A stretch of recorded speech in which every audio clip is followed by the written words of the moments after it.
दिखाई देती है। अब जैसे जैसे हम अंतरिक्ष की गहराई में और आगे बढ़ते जाएंगे, वैसे वैसे पृथ्वी हमारी आंखों से ओझल होती जाएगी।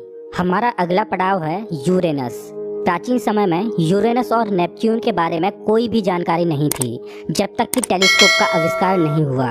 हमारी सौर व्यवस्था का सबसे आखिरी प्लैनेट है नेपच्यून।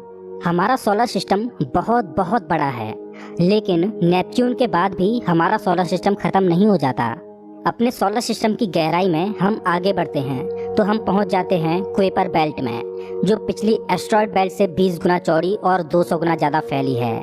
ग्रहों की लिस्ट से बेदखल किया जाने वाला प्लूटो भी इसी कुइपर बेल्ट का सदस्य है।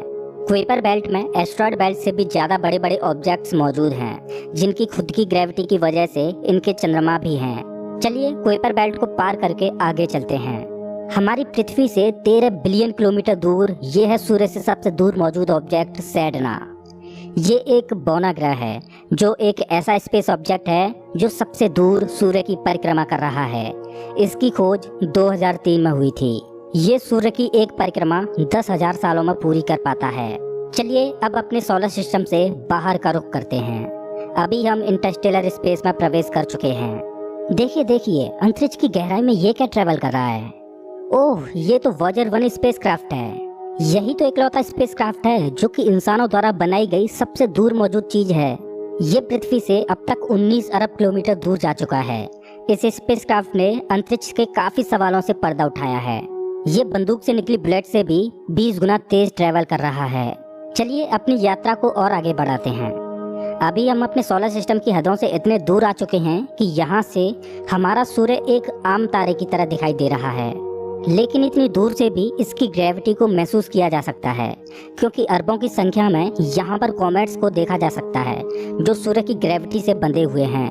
इन कॉमेट्स में इतना ज्यादा पानी है कि अगर ये सब इकट्ठे हो जाएं, तो ये पृथ्वी से भी ज्यादा बड़े और गहरे सागरों को भर दें। वैज्ञानिक मानते हैं कि पृथ्वी पर ज्यादातर पानी कॉमेट्स के द्वारा ही आया है।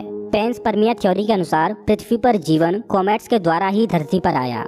अंतरिक्ष में तैर रही इन छोटी छोटी बर्फीली चट्टानों में जीवन सूक्ष्म रूप में बैक्टीरिया के फॉर्म में मौजूद हो सकता है। कॉमेट्स का एक विशाल बादल हमारे सौर मंडल को घेरे हुए है, जिसे ऑर्ट क्लाउड बोला जाता है। ऐसा माना जाता है कि ये ऑर्ट क्लाउड हमारे सौर मंडल की ग्रेविटी की आखिरी सीमाओं पर है। इसके बाद सूरज की ग्रेविटी कमजोर पड़ने लगती है, जिस वजह से इसके बाद सूरज का खिंचाव बहुत कम रह जाता है।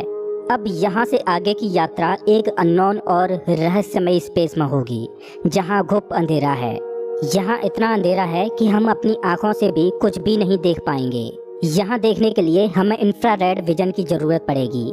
हम अपनी पृथ्वी से बहुत बहुत बहुत दूर आ चुके हैं, लेकिन ब्रह्मांड के सापेक्ष में ये हमारा एक मामूली सा स्टेप है। यहाँ से हमें चारों ओर अरबों तारे दिखाई दे रहे हैं, लेकिन अभी हम सबसे नजदीकी तारामंडल की ओर बढ़ रहे हैं। ये है हमारा पड़ोसी सोलर सिस्टम। ये हमसे इतना दूर है कि हमारे सूर्य के प्रकाश को इस तारामंडल तक पहुँचने में 4.3 सालों का वक्त लगता है। इस तारामंडल का नाम है अल्फा सेंटोरी। इस तारामंडल में 3 तारों का समूह है, जिनमें अल्फा सेंटोरी ए और अल्फा सेंटोरी बी तारे आपस में बाइनरी स्टार सिस्टम के तहत जुड़े हुए हैं। इस तारामंडल में प्रॉक्सिमा सेंटोरी बी नामक ग्रह मौजूद है, जो पृथ्वी की ही तरह हैबिटेबल जोन में है और इस ग्रह पर एलियन लाइफ मौजूद हो सकती है। चलिए अपनी यात्रा को आगे बढ़ाते हैं। पृथ्वी से हम 10 प्रकाश वर्ष दूर आ चुके हैं और हमारे सामने ये एक बेबी स्टार है, जिसने अभी अपना जीवन शुरू ही किया है और इस तारामंडल में अभी ग्रहों का जन्म होना बाकी है। हो सकता है कि इस तारामंडल में किसी ऐसे ग्रह का जन्म हो जाए जो हमारी पृथ्वी की ही तरह जीवन को धारण करने योग्य हो, लेकिन अभी इसमें अरबों सालों का वक्त लगेगा। अपनी यात्रा को आगे बढ़ाते हैं। अभी हम पृथ्वी से 20 प्रकाश वर्ष दूर आ चुके हैं और अभी हम ऐसे तारामंडल से होकर गुजर रहे हैं जिसका जन्म हमारे सोलर सिस्टम के साथ ही हुआ था। इस तारे का नाम है ग्लीज 581 और इसकी सबसे बड़ी खास बात यह है कि इस तारे का चक्कर लगा रहा है एक ऐसा ग्रह जो हमारी पृथ्वी से बिल्कुल मेल खाता है और इस ग्रह पर एलियन सिविलाइजेशन होने की प्रबल संभावना है। वैसे तो हमारी मिल्की वे गैलेक्सी में अरबों तारे हैं, जिनकी यात्रा करना तो दूर, उनको पूरे जीवन काल में गिनना भी संभव नहीं है। तो चलिए अपनी यात्रा को आगे बढ़ाते हुए मिल्की वे गैलेक्सी से बाहर निकलते हैं। ये है हमारी मिल्की वे गैलेक्सी, जो अरबों तारों का घर है, जिनमें से हमारा सूर्य भी एक है।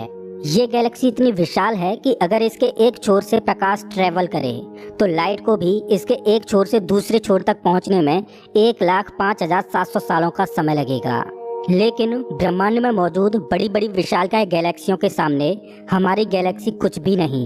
यूनिवर्स में मिल्की वे से भी कई गुना बड़ी गैलेक्सियां मौजूद हैं। तो चलिए अपने सोलर सिस्टम और अपनी गैलेक्सी को पीछे छोड़ते हुए इंटर गैलेक्टिक स्पेस में प्रवेश करते हैं।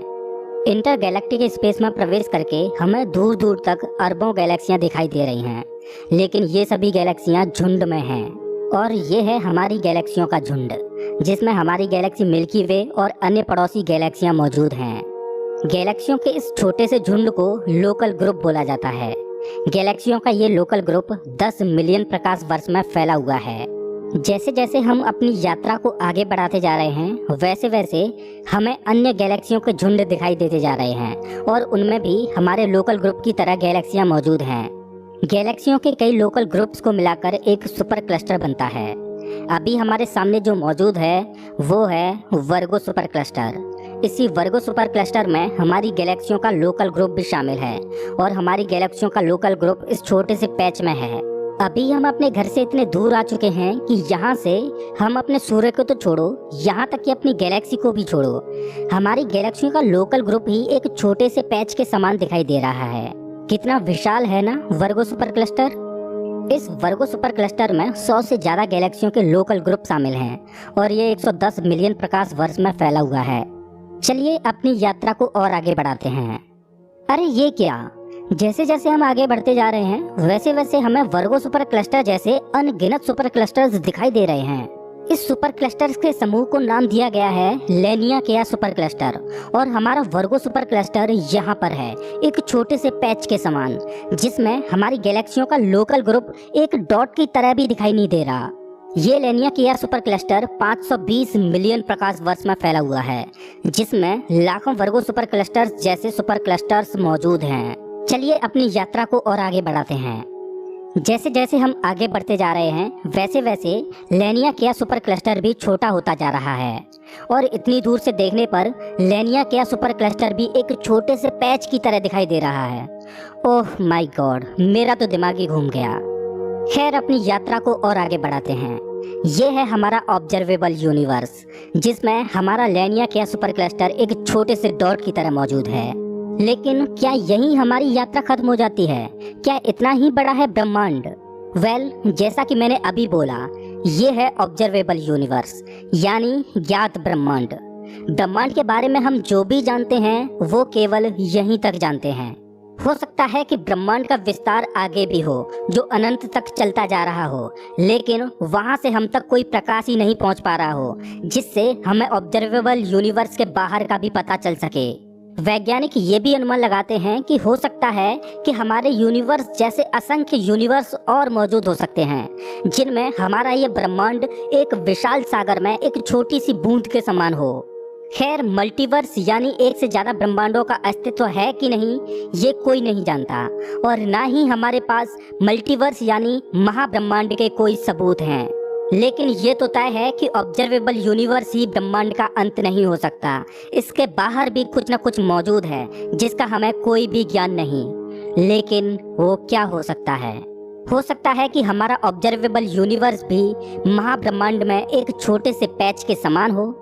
दोस्तों, आपकी ब्रह्मांड के आखिरी छोर तक की यात्रा कैसी रही? प्लीज कमेंट बॉक्स में जरूर बताएं। अगर आपको ये वीडियो पसंद आया हो तो इसे लाइक करें और ऐसे ही मजेदार वीडियोज के लिए चैनल को सब्सक्राइब करें, साथ ही बेल आइकन दबाएं।